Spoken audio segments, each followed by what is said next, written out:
Welcome back. పొద్దున్నుంచి ఒకటే వాన. ఆ బిల్డింగ్‌కయితే మొత్తం మబ్బులు కమ్మేశాయి. సూపర్‌గా ఉంది చూడటానికి. ఫస్ట్ ఆఫ్ ఆల్ అందరికీ హ్యాపీ వినాయక చవితి. మా ఇంట్లో అయితే డెకరేషన్ ఇరక్కొట్టేశాను నేను. ఇది విత్ లైట్స్. అసలు డెకరేషనే కనిపించట్లేదు కదా! ఆ లైట్స్ మధ్యలో. అసలు ఎక్కడ డెకరేషన్ ఉందే అని అంటారేమో. డెకరేషన్ ఉంది. అండ్ నేను మట్టి గణపతిని కూడా చేశాననమాట.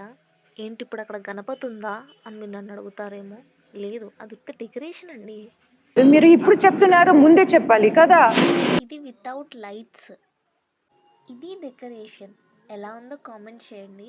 బ్యాక్గ్రౌండ్ నాయిస్ కొంచెం అవాయిడ్ చేయండి. గణేష్ పండుగ కాబట్టి మండపంలో నాయిస్ ఖచ్చితంగా ఉంటుంది. అండ్ ఇదిగోండి మన బాస్.